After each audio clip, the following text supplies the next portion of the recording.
James Hunter, a small-time courier with dreams bigger than his streets, vanished without a trace. Detective Sarah Collins, haunted by her past failures, vowed to find him, and somewhere deep in Birmingham's shadows, a mysterious figure known only as the Phantom of Newtown pulled the strings, untouchable, unseen and more dangerous than anyone dared imagine. This is the story of Birmingham's most ruthless drug gang, finally exposed on CCTV, and the dark secrets they fought to keep buried. In early 2022, Birmingham's city center was alive with its usual Friday night energy. Bars were packed, music spilled out onto the streets, and students filled the clubs around Edgebast. Among them was James Hunter, known for being quiet, studious, and rarely out late. It surprised his friends when he agreed to come along that night. He was last seen at a popular venue called The Vault, laughing with friends and checking his phone before heading outside just after 2:45 a.m. What happened after that would trigger a case that unraveled one of the most powerful drug syndicates in the city's history. James didn't come home that night. By morning, his phone was going straight to voicemail. At first, his parents assumed he'd stayed at a friend's place or slept off the night somewhere. But when he missed his weekend job at a local tech store and failed to reply to messages, concern turned to fear. His mother filed a missing persons report less than 24 hours after he disappeared. Police took note, but there was nothing immediately alarming. No sign of struggle, no known enemies, and no previous history of vanishing. James wasn't involved in drugs, didn't have any mental health issues, and was generally considered responsible. It was the kind of case that quietly got placed in a file until more information emerged. That information came from a single CCTV camera mounted on the back of an off-license 2 streets from the vault. At 3:12 a.m., it captured James walking alone, slightly unsteady, heading down Milk Street, a poorly lit industrial area known more for warehouses than nightlife. He paused outside a rundown building with metal shutters, hesitated for several seconds, then stepped into the darkness and out of view. That was the last confirmed sighting of him. Investigators later discovered that the building was listed as vacant and hadn't paid council taxes in over a decade. Attempts to gain entry were denied by a legal firm representing an anonymous overseas owner. As police reviewed more surveillance in the surrounding area, they found something strange. Between 2:00 a.m. and 5:00 a.m., several unmarked white vans drove to and from the same location. None of the vehicles had license plates that matched the National Register. Even more disturbing, motion-activated cameras on a nearby council property appeared to have been disabled that night, cutting out just minutes before James walked into view. This wasn't just a missing persons case anymore.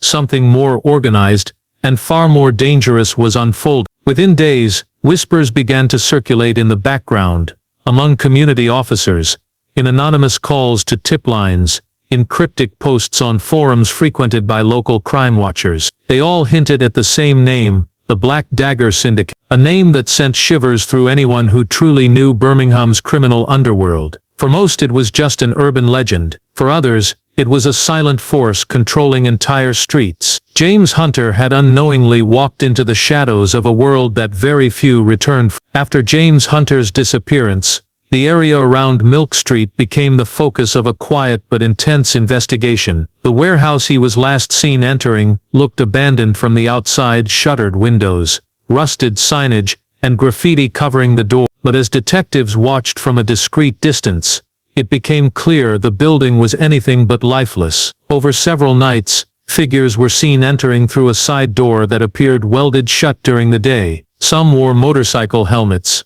Others carried black duffel bags. None stayed long. No one ever came during daylight hours. The activity was fast, deliberate, and always masked by the early morning quiet. Even more puzzling, the vans spotted on CCTV seemed to vary their routes, often doubling back, switching license plates, or stopping in darkened alleyways to unload packages. Despite the derelict look of the building, it operated like a fortress. No security systems, no alarms, just people who knew exactly what they were doing and when. Surveillance teams began calling it the hub.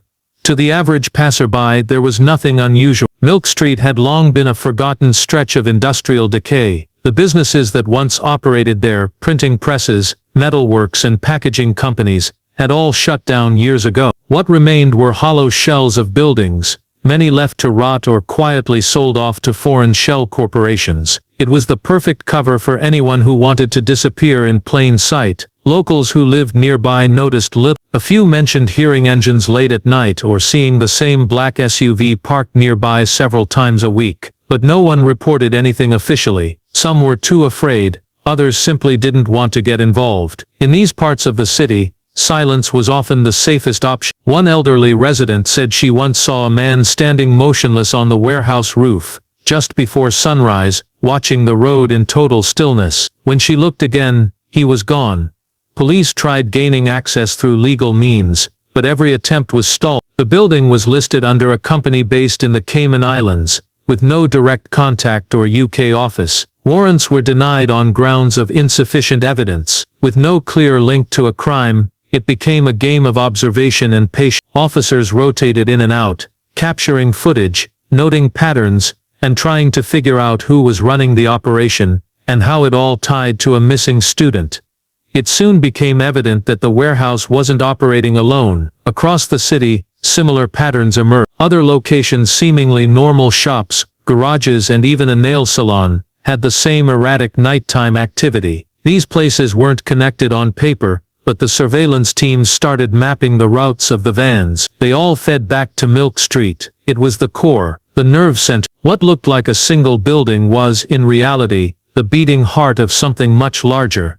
Behind the boarded-up windows and rusted locks, a silent city underworld was thriving, shielded by layers of anonymity and fear. James Hunter had walked into a place most people didn't know existed. The question now wasn't just what happened to him, but what exactly was being hidden behind those walls. The deeper investigators dug into the Milk Street warehouse, the more they began to hear the same name whispered over and over again: the Black Dagger Syndicate. For years it had circulated as an urban myth among street-level dealers, prison inmates, and even some officers who had worked in Birmingham's more volatile districts. Supposedly it was a group that didn't deal in turf wars or petty violence. Instead it moved with precision, avoiding attention, never leaving bodies behind unless they served a message. No known arrests had ever been tied directly to the group. No confirmed identities, no fingerprints, mugshots or even street-level sightings that held up under scrutiny. It operated like a ghost organization,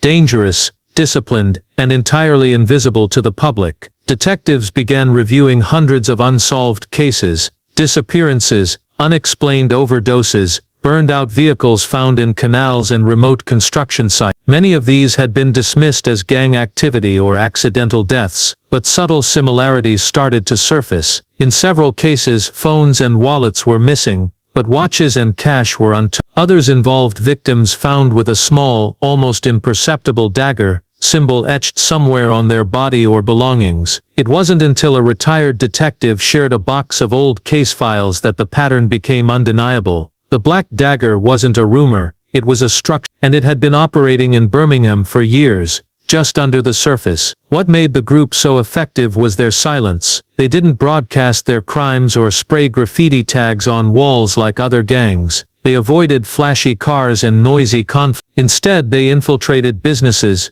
courted low-level politicians, and funded legitimate ventures with the profits of synthetic opioids, cocaine and human trafficking. Some of their operations were traced to shipping containers arriving from Eastern Europe. Others were linked to high-stakes gambling dens, hidden in basements and closed restaurants. At every level, the syndicate had insulated itself from exposure with layers of intermediaries, many of whom had no idea who they were truly working for. Their power came from their invisibility. While other gangs drew police attention with shootouts and flashy drug stings, the Black Dagger Syndicate remained in the background, quietly pulling strings. They didn't need to intimidate anyone publicly. Fear had already done the work for them. Informants routinely went silent, some disappeared, others retracted statements after unexplained threats to their families. Even officers within the force began to grow cautious about how far they pushed the investigation. It was widely suspected that someone, possibly more than one person within law enforcement, was feeding information to the syndicate. What disturbed the lead investigators most was the level of control. The group operated more like a corporation than a criminal network. Each member had a role. Each location served a purpose. Drugs moved without interruption, laundered money flowed through shell businesses, and anyone who posed a threat simply vanished. And now for the first time, they had slipped. James Hunter's disappearance had left a trace, a crack in the wall, a chance to finally expose something the city had long been too afraid to face. Once the Black Dagger Syndicate was no longer just a whispered name but a confirmed presence, investigators began mapping out its structure. What emerged was not the image of a typical gang with territorial feuds or reckless violence. Instead, the syndicate operated like a business empire, one that had rooted itself deep into Birmingham's infrastructure. On the surface, everything seemed legitimate. Dozens of registered businesses across the city, barbershops, vape stores, mini-cab offices, car washes, and mobile phone repair stalls ran without drawing attention, but behind the facade, each of them served a dual purpose. Car washes were among the most effective. Customers came and went constantly, and cash transactions were the norm. But what no one saw were the hidden compartments in the office walls and the underground storage units that stored high-grade cocaine and counterfeit pharmaceuticals. Some locations even had tunnel access into the basements of adjoining properties, allowing goods to move undetected. The barbershops were worse. Several didn't even cut hair anymore. They acted as drop points where runners, mostly teenagers, collected packages and received coded instructions through burner phones. The shops were equipped with security cameras not to protect against crime, but to monitor employees and make sure no one spoke out of turn. Even more disturbing was the syndicate's grip on people. Many of the workers were trafficked individuals from Eastern Europe and West Africa, brought in under the promise of legal employment. Their passports were taken, they were told to comply or face deportation, or these people lived in overcrowded flats, moved from one shop to another, and were paid just enough to survive. They were never in one place long enough to build trust with anyone. Even if they tried to report what was happening, they didn't know who to contact or who they could trust. Money laundering was another core pillar. Through a web of fake invoices, shell companies, and offshore accounts, the syndicate was able to move millions without raising suspicion. Investigators eventually traced funds flowing from these businesses into luxury apartments, high-end vehicles and overseas properties, all under false names. One car wash in Small Heath, for example, declared barely enough profit to pay its staff, yet bank records showed hundreds of thousands of pounds moving through its account every month. Everything was hidden in plain sight. What made the situation more dangerous was the syndicate's willingness to adapt. When police began placing pressure on certain businesses, they shut down within days and reopened elsewhere under a new name. The staff rotated, phone numbers changed, lease documents were rewritten. It was like chasing smoke. By the time officers built enough evidence to pursue one location, the entire operation had already moved.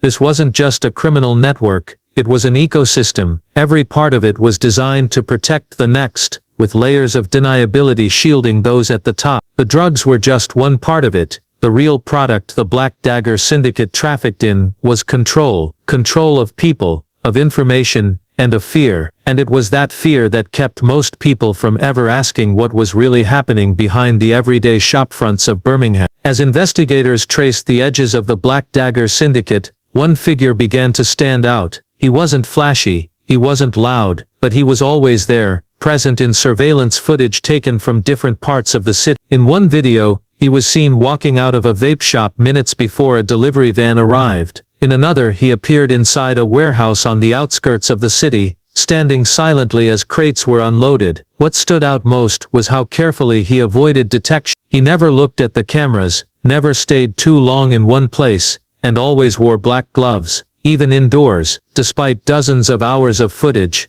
not a single clear image of his face existed. No name, no trace, no criminal record. Investigators called him the man with no name. But soon, the press gave him another title, the Phantom of Newtown. He seemed to move between layers of the syndicate without being noticed. Not a dealer, not a runner, but someone with authority from within law enforcement, customs and city planning. People who had access to information the syndicate should never have known, but every inquiry into those individuals hit a dead end. Some were protected by political connections, others suddenly transferred out of Birmingham. When one senior officer was questioned about suspicious property deals, he resigned the next day and left the country without notice. Whatever protection the Phantom had, It was buried deep inside the system. Then came a series of unexplained events that pointed to something more deliberate. Files related to the investigation vanished from secure databases. Surveillance footage was deleted without authorization. A listening device placed inside one of the Syndicate's suspected meeting places was discovered and dismantled within hours. These weren't accidents or coincidences. Someone was working on the inside to shield the Phantom and everything he represented. What unsettled investigators most was his calmness. In every video, his movements were slow, calculated,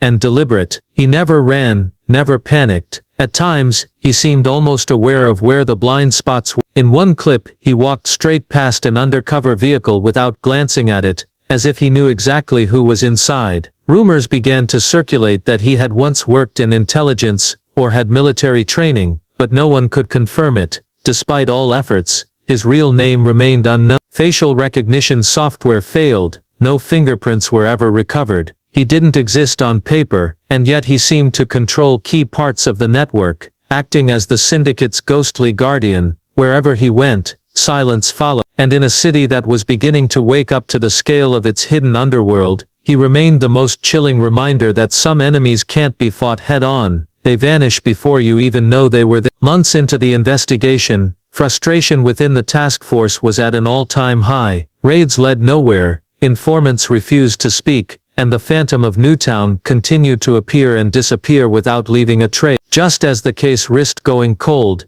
a package arrived at a local newspaper office, addressed only with the words, "For the ones still looking." Inside was a hard drive, unlabeled and wrapped in electrical tape. Journalists, unsure of what they had, turned it over to police. What they found inside changed everything. The drive contained over 30 hours of CCTV footage, all captured from hidden internal cameras positioned inside several locations tied to the Black Dagger Syndicate. These weren't public-facing security feeds. They were internal surveillance, likely part of the gang's own monitoring system, installed to watch their employees, protect their stock, and ensure loyalty. Whoever had accessed it had taken an enormous risk. Files were encrypted, labeled by time, date and GPS coordinate. The sender had included only one message: "He's still alive," or was. The footage revealed scenes darker than anyone expected. One video showed a makeshift drug lab inside the Milk Street warehouse, with workers, most of them teenagers, packing white powder into tiny packets, wearing gloves and surgical masks. They worked in silence, heads down, under the watch of masked supervisors. Another file showed a room with no windows, just a metal chair, plastic sheeting on the floor, and a camera angled high in the corner. Bloodstains marked the walls. A man, possibly a courier who had lost a shipment, was seen being dragged into the room. The footage cut out before the outcome was shown. In one of the clearest clips, James Hunter was visible. He looked thin, pale, and visibly frightened. He wore the same jacket from the night he disappeared. He wasn't restrained, but his body language suggested he was not free to leave. He moved boxes alongside others, his eyes flicking toward the camera briefly before returning to his work. It was the first proof that he had been inside the warehouse, and was at least at some point alive. Investigators watched every second of his appearance. In a later clip, he was seen attempting to escape, darting through a stairwell door, chased by two masked men. That was the last time he appeared on camera. The implications of the footage were massive. It proved forced labor. It confirmed trafficking. It revealed the interior layouts of several Syndicate properties. Most critically, it showed members of law enforcement entering and leaving Syndicate facilities, unchallenged and in uniform. One clip clearly displayed a high-ranking officer exchanging an envelope for what appeared to be a hard drive. The footage was quietly secured and reviewed by a newly formed internal team. The original investigation unit was disbanded to avoid further leaks. The Syndicate, unaware of the breach, continued operations as usual, but now for the first time, police had a view inside their empire, and for the first time, they had something the Black Dagger Syndicate didn't expect: evidence they couldn't erase. Just days after police received the hard drive containing damning CCTV footage, a gruesome discovery shook the city. 4 bodies were pulled from the canal near the Aston Expressway, each bound at the wrists and ankles with industrial cable ties. Their faces were bruised, swollen, and unrecognizable at first glance. The killer had left a mark, Each victim had a small dagger symbol carved into the skin just above the collarbone, shallow but deliberate. The media erupted, and speculation ran wild. Within hours, police confirmed what they had feared. One of the victims was James Hunter. The revelation ignited public outrage. James had been missing for nearly 4 months. His death transformed a hidden investigation into a national scandal. Protests broke out across Birmingham, demanding answers.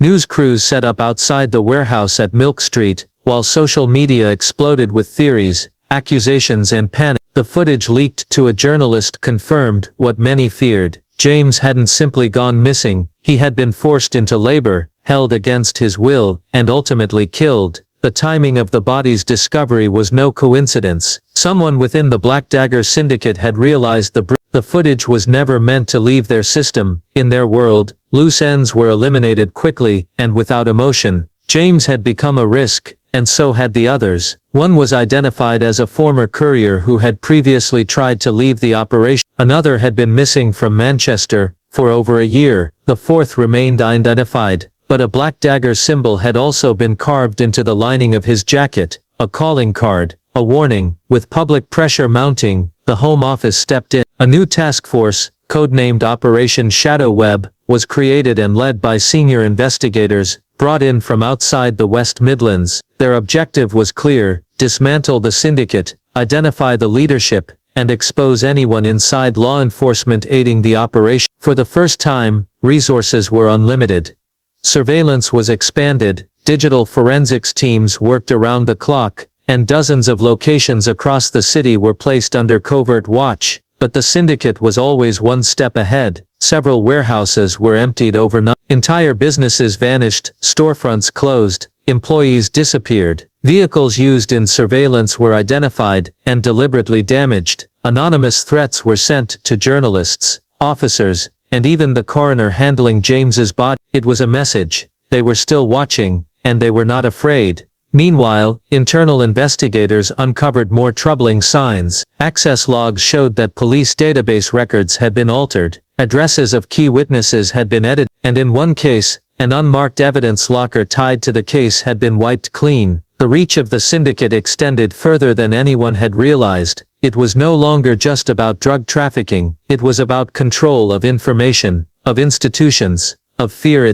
James Hunter's death had exposed the syndicate's brutality, but it had also revealed something even more dangerous. The Black Dagger Syndicate didn't fear being discovered. They had built a system where they could operate openly, confident that no one could touch them. Until now, the breakthrough that law enforcement had been chasing for over a year finally came, not from a dramatic raid or a confession, but from a simple clerical error. A junior HMRC auditor flagged a suspicious discrepancy in the financial records of a small vape shop located in Sparkbrook. On paper, the business claimed modest income, barely enough to pay rent and staff, but a single transaction, an unintentional overpayment on a tax return, exposed a hidden payment trail to a shell company based in Romania. The amount was just under £8,000, but it raised questions that couldn't be ignored. When financial investigators dug deeper, they found the Romanian company had no physical office, no employees, and no listed activity, yet it had received regular payments from several businesses in Birmingham, all tied to low-revenue retail operations, like barbershops, garages and takeaway restaurants. The accounts had a common link: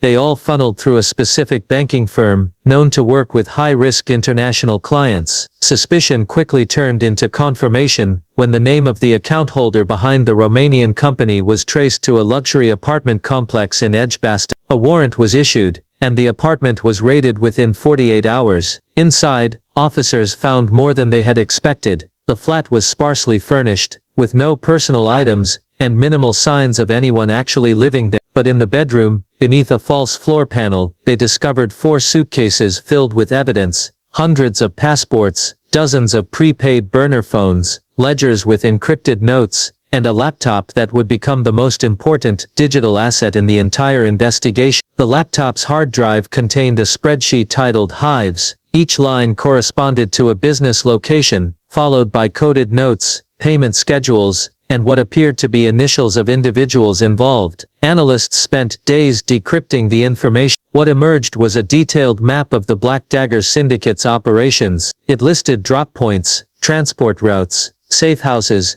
and even disposal zones, locations where enemies or liabilities had been taken. But what shocked the team most was a separate tab labeled Shield. It contained names of officials, police, council members, customs officers, next to payment amounts and cryptic messages like blue file delivered or Q4 protection confirmed. It was the first time concrete evidence linked the syndicate to direct corruption within institutions. The implications were massive. Some of the names on the list held senior positions, others had recently been promoted. Every one of them had the power to suppress investigations, delay warrants or redirect surveillance resources. What had long been suspected was now undeniable. The syndicate wasn't simply avoiding law enforcement, it was using it. The evidence was transferred under tight security to a classified team within Operation Shadow Web. Investigators began cross-referencing the information, with ongoing investigations, surveillance records, and financial data. Slowly a clearer picture formed. The Black Dagger Syndicate hadn't made a mistake by overpaying a tax form. One of their accountants, and that single error opened a floodgate. For the first time, the syndicate's carefully layered protection was exposed. The web they had spun for years was beginning to unravel from the inside out. With the intel from the Edgebast apartment fully decrypted and verified, Operation Shadow Web moved into its most critical phase. A series of simultaneous raids were planned across the city. 14 locations were targeted, from car washes and vape shops to luxury flats and industrial warehouses. Teams moved in under cover of darkness, equipped with warrants, riot gear, and digital forensics units. This time, the element of surprise was on their side. While most locations yielded physical evidence, cash, narcotics, false documents, it was the raid on a nondescript garage in Tysley that provided the most significant find. Behind a false ceiling in what appeared to be a disused office, officers uncovered a small room, lined with server cables snaked out through vents, connecting to hidden cameras and encrypted wireless networks. The room was cool, silent and still operational. This was no ordinary CCTV system, it was the Syndicate's central surveillance hub. The equipment had been monitoring more than just their own property. Files pulled from the servers showed live feeds from alleyways, residential flats, and even municipal buildings. Dozens of locations, including some police parking areas and city council offices, had been under silent watch. The syndicate had been observing law enforcement, as closely as law enforcement had been trying to watch them. Every officer who had surveilled a syndicate location had, in turn, been surveilled. Their names, vehicle plates, and even home addresses were logged. But among the thousands of files stored on the servers were video archives, high-resolution footage showing crimes carried out over the past 3 years. No sound, no editing, just raw, unfiltered recordings. One folder was labeled Comply. It contained video of intimidation tactics used on shop owners who refused to launder money. Another, titled Failures, showed acts of brutal punishment against couriers who lost shipments or broke syndicate rules. Faces of victims were visible, so were the perpetrators. This was the evidence investigators had dreamed of but never thought they'd find. In one chilling video, an off-duty police officer was recorded shaking hands with the Phantom of Newtown. The meeting took place in the early hours inside an underground car park. Another clip showed a city official accepting a brown envelope before changing building permits for a warehouse in Small Heath. But the most damning footage showed a planning session inside the Milk Street warehouse, where a group of masked individuals stood around a table pointing at a city map. One figure, unmasked, matched the face of a now-retired MP known for opposing drug policy reform. He had once publicly condemned from within law enforcement, customs and city planning, people who had access to information the syndicate should never have known, but every inquiry into those individuals hit a dead end. Some were protected by political connections, others suddenly transferred out of Birmingham. When one senior officer was questioned about suspicious property deals, he resigned the next day and left the country without notice. Whatever protection the Phantom had, it was buried deep inside the system. Then came a series of unexplained events that pointed to something more deliberate. Files related to the investigation vanished from secure databases. Surveillance footage was deleted without authorization. A listening device placed inside one of the syndicate's suspected meeting places was discovered and dismantled within hours. These weren't accidents or coincidences. Someone was working on the inside to shield the Phantom and everything he represented. What unsettled investigators most was his calmness. In every video, his movements were slow, calculated, and deliberate. He never ran, never panicked. At times, he seemed almost aware of where the blind spots were. In one clip, he walked straight past an undercover vehicle without glancing at it, as if he knew exactly who was inside. Rumors began to circulate that he had once worked in intelligence, or had military training, but no one could confirm it. Despite all efforts, his real name remained unknown. Facial recognition software failed, no fingerprints were ever recovered. He didn't exist on paper, and yet he seemed to control key parts of the network, acting as the Syndicate's ghostly guardian. Wherever he went, silence followed.